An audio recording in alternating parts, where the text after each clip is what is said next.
पंजाब राज्य महिला आयोग ने मशहूर सिंगर यो-यो हनी सिंह और करण औजला के खिलाफ सख्त रुख अपनाया है। आयोग ने उनके कुछ गानों को महिलाओं की गरिमा को ठेस पहुंचाने वाला बताया है। बता दें कि मिलेनियर और एमएफ गबरू जैसे गीतों पर आपत्ति जताते हुए महिला आयोग ने दोनों गायकों को नोटिस भेजा है। आयोग ने इस मामले को संज्ञान में लेते हुए पंजाब पुलिस के डीजीपी को पत्र लिखकर दोनों के खिलाफ कानूनी कार्रवाई की मांग की है। वहीं पंजाब महिला आयोग की अध्यक्ष राज लाली गिल ने कहा है कि मैंने गायक हनी सिंह और करण औजला के खिलाफ महिलाओं के लिए अभद्र भाषा का इस्तेमाल करने के आरोप में स्वतः संज्ञान लेते हुए मामला दर्ज कराया है।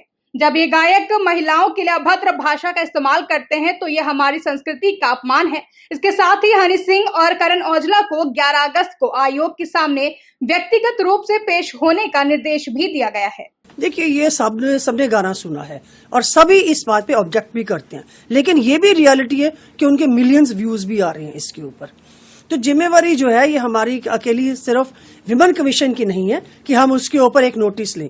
जो सुन रहा है, जो समाज है, उनकी भी जिम्मेवारी बनती है कि इस तरह की जो लैंग्वेज है इसको जो है बिल्कुल एक्सेप्ट नहीं करना चाहिए। और जो मैंने ये देखा है कि ये सिंगर जो गाने इसमें यूज हुए हैं, ना तो इसमें भाषा पे कंट्रोल रखा गया है, ना ही ये सोचा गया है कि जब हम स्टेज पे जाते हैं तब हम सबको बड़ी छाती पीट के कहते हैं कि मेरे जिंदगी में सबसे बड़ा रोल जो है वो मेरी माँ का है, उसकी हम बहुत इज्जत करते हैं, साथ ही साथ आप गाली निकाल लेते हैं उसको। तो ये जो डबल रोल आप प्ले करते हैं ये किसके लिए? या मिलियन व्यूज लेने के लिए, सिर्फ उस पर कमाई करने के लिए इसके कर रहे हैं? हमारे बच्चों के ऊपर इसका बहुत बड़ा असर पड़ रहा है। आज हम बच्चों को मना कर रहे हैं कि आप जो है ये गाना नहीं सुनेंगे। वो आगे से पूछते हैं क्यों नहीं, इसका मतलब क्या होता है, तो क्या एक्सप्लेन करेंगे?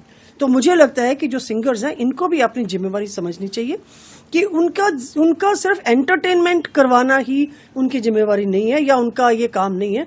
ये भी देखना कि अगर हम पंजाब की धरती इस्तेमाल कर रहे हैं, पंजाबी बोली इस्तेमाल कर रहे हैं, पंजाबी लोग इस्तेमाल कर रहे हैं और उनको आप गालियां भी निकाल रहे हैं साथ में। मैम, आपको कहने लगता है कि पंजाबी कल्चर को ये वल्गरिज्म की तरफ ले गए, टोटली वल्गर और लिमिट ही क्रॉस कर गए हैं हर तरह से? बिल्कुल लिमिट क्रॉस की है।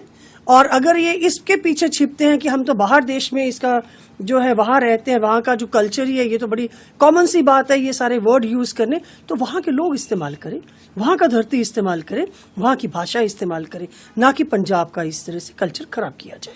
क्या एक्शन मतलब आप लोगों के? अगर एक्शन ये है कि मैंने अभी बीओआई को भी और डीजीपी साहब को भी ये भेजा है और उनको ये समन किया जाए। और अगर मुझे ये भी पता है कि वो दोनों यहाँ इस टाइम पे कंट्री में नहीं हैं, लेकिन फिर भी उनसे कांटेक्ट करके उससे एक्सप्लेनेशन ली जाए, उनको समन दिया जाए कि वो यहाँ आके पेश हों। जब क्या एक्सप्लेनेशन देते हैं, माफी मांगते हैं, वर्ड चेंज करते हैं, उसके बाद में देखा जाएगा कि स्टेप बाय स्टेप हम अगला एक्शन